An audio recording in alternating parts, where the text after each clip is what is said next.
할렐루야, 사랑 성도 여러분, 반갑습니다. 자, 오늘은 7월 10일 월요일이고요. 이제 시편 마지막 143편부터 150편까지 말씀을 읽고 묵상하도록 하겠습니다.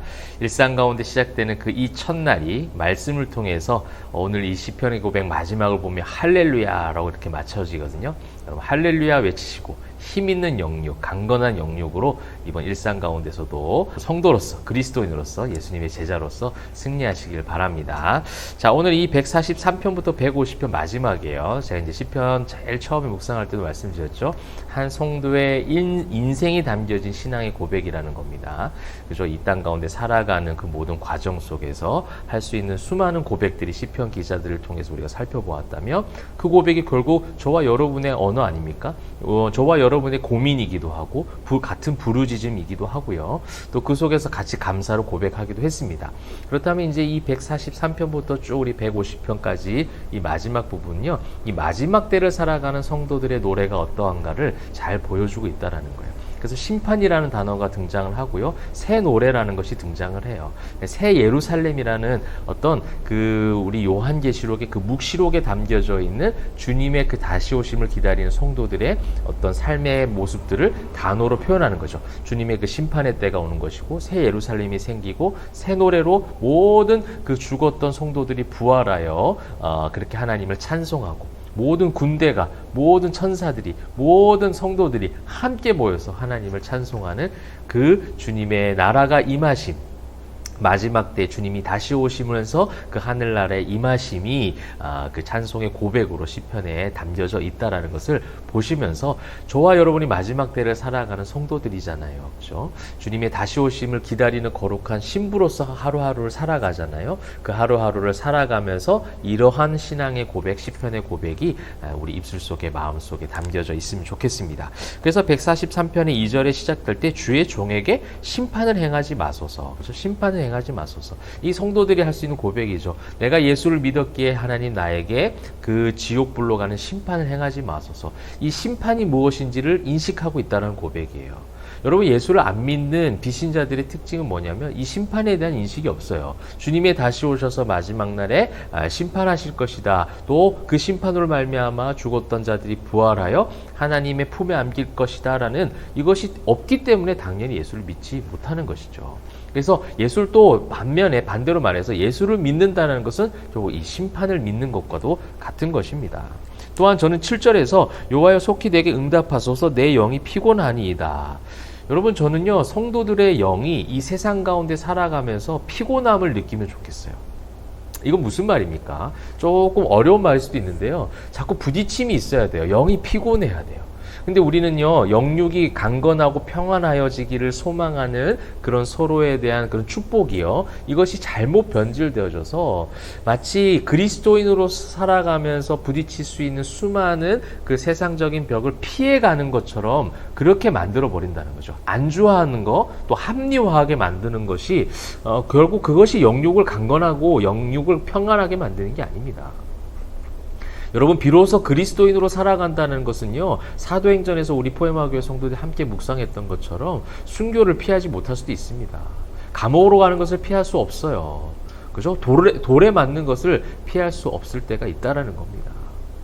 비로소 그리스도인은 바로 그렇게 되는 거예요. 영이 부딪힘이 있어야 돼요. 내 영이 세상 가운데 나갔을 때 그 속에서 발붙이고 살아갈 때에 그 속에서 불편함이 있어야 되는데 불편함이 없다라는 것이 지금 문제라는 겁니다. 이 시대에 수많은 종교인들이 양성이 된 게 왜 그렇습니까? 이 영의 피곤함을 느끼지 못해요. 주님의 그 심판하심이 다가오는 그때에 죄악이 관영하는 이 시대 가운데 살아가는 의인들이 피곤함을 느끼고 그 피곤함 속에서 하나님을 부르짖어야 되는데 피곤하지 않으니 부르짖음이 없는 거예요. 피곤하지 않으니 주님을 찾지 않는다는 겁니다. 여러분 그래서 저는 이 고백이 개인적으로 많이 와닿았다는 거 한번 잠시 함께 나누었고요. 그래서 8절에 마지막 부분 보시게 되면 내 영혼을 주께 다 드립니다. 그래서 내 모든 영이 피곤하니까 어떤 고백이 나오는 겁니까? 내 영혼을, 내 모든 것을 하나님께 다 맡겨드립니다. 이런 믿음의 고백이 나온다는 겁니다. 자, 그래서 이제 또 144편에 보면 요새가 나오죠. 여호와는 나의 사랑하시는 나의 사랑이시오 나의 요새시오 나를 건지시는 이 마지막 때에 주님만이 우리의 요새가 되어주시고 우리를 건지신다는 거예요. 세상에 그 어떤 것도 요새가 될 수 없어요. 세상에 그 어떤 풍족한 돈도, 명예도, 권력도, 사람도, 모든 관계도, 삶의 터전, 모든 것들이 나의 영원한 요새, 나를 지켜줄 요새가 나를 건질 수 있는 구원의 방주가 될 수 없다라는 겁니다. 그리고 9절에 보십시오. 하나님이여 내가 주께 새 노래로 노래하며. 이것이 거룩한 신부들의 노래 아닙니까? 그래서 우리가 주님이 다시 오시는 그날까지 주님의 나라가 교회와 가정 가운데, 여러분의 모든 산업의 현장 가운데 임하게 하기 위해서는 이 새 노래를 부르는 연습을 하는 시간들인 거예요. 그래서 그 새 노래를 부르면서 하나님의 나라가 우리 교회와 우리 가정, 꼭 주님이 다시 오시기 전이라 할지라도 그 하나님 나라가 임할 수 있는 것은 이 새 노래가 울려 퍼질 때 가능해진다는 거죠. 하나님 앞에 새로운 신앙의 고백, 매일의 묵상을 통해서 삶의 변화를 이끌어내고 매일의 묵상을 통해서 나의 생각과 가치관과 언어가 새로운 것으로 자꾸만 성화되어져 가는 걸 경험할 때 하나님 나라가 교회에 임하는 거예요. 하나님 나라가 가정에 임하는 겁니다. 하나님 나라가 여러분의 산업터와 직장과 학업터에 임하는 거예요. 일상 가운데 임한다는 겁니다. 여러분 이번 한 주간의 일상에 여러분에게 새 노래가 임하기를 소망하고요. 그 새 노래를 통해서 주님의 나라가 임재하시고 임하시는 놀라운 역사가 있기를 축복합니다. 자, 145편에도 마찬가지입니다. 주님을 송축하고 주님의 이름을 높여드리죠. 그 위대하신 그 하나님을 찬양하는 그 찬송의 고백이 나오고 있고요. 4절, 5절 쭉 보시게 되면 선포하고 읊조리고 선포하고 기념하여 말하며 노래하리라. 일상 가운데 이러한 노래가 회복되라는 거예요. 주일 한날, 어제 우리 주일 예배 가운데 여러분 찬송 많이 하셨을 거예요. 그죠? 마음으로 예배하셨을 겁니다. 근데 그것이 주일 한날에 국한된 것이 아니라 여러분 일상의 예배자로 나아가서 선포하고 읊조리고 노래하고, 이것이 하나님께서 원하시는 참된 이 마지막 때를 살아가는 준비된 거룩한 신부들, 성도들의 신앙의 삶이라는 거예요. 종교인이 되지 말고 신앙인이 되기를 소망합니다. 또 어떤 찬양을 고백합니까? 10절부터 13절은 하나님의 창조주이신 하나님, 그 하나님의 속성을 노래하고 있어요. 여러분 시편의 노래를 보게 되면요, 그냥 감정에 섞인 그냥 나의 생각나는 대로 막 그냥 노래하는 것이 아니에요. 굉장히 제가 신학적이라는 것을 말씀드렸습니다. 하나님의 속성에 대해서 이야기하고 있고, 하나님의 그 선하심, 그 인자하심, 그 하나님의 선하심과 인자하심의 그 속성을 통하여 하나님 나에게 어떠한 구원을 베푸셨는가, 굉장히 구체적인 신학적 체계를 가지고 성경적 관점을 가지고 노래하고 있다는 거예요. 그것이 진짜 노래고 찬양이라는 겁니다. 여러분 그래서 성경을 읽는 것이고 성경을 배우는 것이죠. 그래서 그 하나님 앞에 온전하게 간구하고 찬양을 올려드리고 있고요. 146편부터 이제 할렐루야로 150편부터 끝 마치어지고 있습니다. 매 시작마다 할렐루야 할렐루야를 외치고 있어서 할렐루야 시편이라고도, 할렐루야 시편 시들로 그렇게 이제 구성을 했다라고 이제 이야기를 하죠. 그래서 1절에 보시면 할렐루야 내 영혼아 여호와를 찬양하라.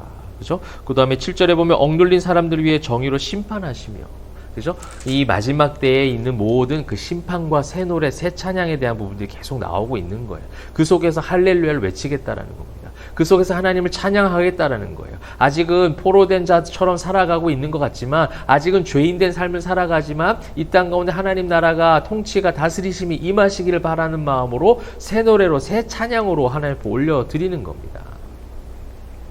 그래서 8절에 여호와께서 맹인들의 눈을 여시며 하나님 보호하시고, 주님이 다시 오시는 그 새 예루살렘이 임하는 그 전까지 하나님께서 그렇게 우리의 눈이 되어주시고 우리를 보호하시며 동행하시겠다라는 것이 바로 보혜사 성령님을 보내주겠다는 예수님의 약속과 연결되잖아요. 또 147편에 보십시오. 여호와께서 2절 예루살렘을 세우시며 이스라엘의 흩어진 자들을 모으시며, 이것이 그냥 단순한 어떤 무슨 이 마지막 때가 오기 전에 이스라엘 백성들이 다 이스라엘로 모이면 그때 주님 오실 것이다라는 그런 어떤 시대주의적인 개념과 그런 해석이 아니라요. 그 주님이 다시 오실 때 그렇게 흩어진 모든 백성들 주님의 나라로 다 모으시겠다는, 어떻게 보면 묵시록적인 그런 고백이에요. 이런 이제 마지막 때의 신앙 고백들로 여러분 관점을 가지시고, 내가 마지막 때를 살아가는 흰옷 입은 주의 백성으로 이러한 찬양을 올려드려야 되겠구나, 여러분 그렇게 보시면 되겠습니다.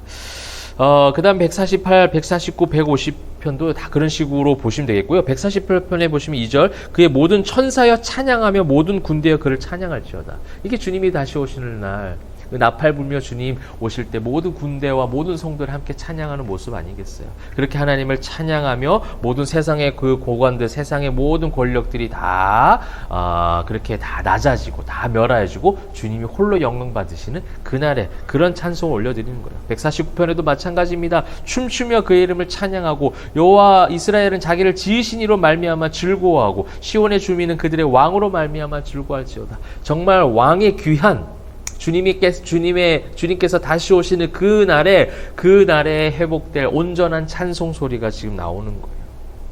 그래서 모든 세상의 쇠사슬들이 다 풀려나고요. 이제 하나님 앞에 온전한 찬양 올려드리고 세상의 죄인들은 모두 다 지옥불로 다 이렇게 갇혀지는 그런 부분들, 그런 심판의 모습들도 묘사가 되어지고 있고 150편에 그래서 마지막 할렐루야 그의 성소에서 하나님을 찬양하라. 여러분 진정한 성소의 개념은요. 하나님 계신 그곳이에요. 우리가 살아가는 가시적인 이 땅에 있는 교회가 성소가 되기보다는 정말 성소는 어떻게 보면 하나님 계신 그곳이에요. 그래서 여러분 마음속에 성전된 성도라고 얘기하는 거고요. 또 그러한 하나님이 계신 것을 인지하심을 거룩하게 찬양하고 고백하면 그래서 교회가 또 성소가 될 수도 있는 거죠. 가정이 성소가 될 수도 있는 거예요. 여러분의 일상의 모든 것이 하나님이 계신 성소로 만들어지며 그 성소에서 할렐루야로 하나님을 높여드리는 저 여러분 되시길 소망합니다. 주님이 오시는 그 날까지 그 마지막 때를 살아가는 주의 거룩한 신부된 성도님들, 저와 여러분들, 우리 포에마교회 성도님들 우리 함께 할렐루야를 외치면서 그 하나님의 성호를 찬양하며 그렇게 한 걸음 한 걸음 주어진 일상의 발걸음들을 잘 감당하시는 우리 모두가 되시기를 주님의 이름으로 축복합니다. 기도하겠습니다. 사랑과 은혜가 풍성하신 하나님, 마지막 때를 살아가는 주의 거룩한 신부된 성도들 할렐루야를 외치며 주님의 선하심과 인자하심이 영원함이로다. 그렇게 높이며 찬양할 때에 모든 일상 가운데 삶의 한 걸음 한 걸음을 넉넉히 감당할 수 있도록 새 힘과 새 능력을 허락하여 주시옵소서. 감사드리며 살아계신 예수 그리스도의 이름으로 기도합니다. 아멘.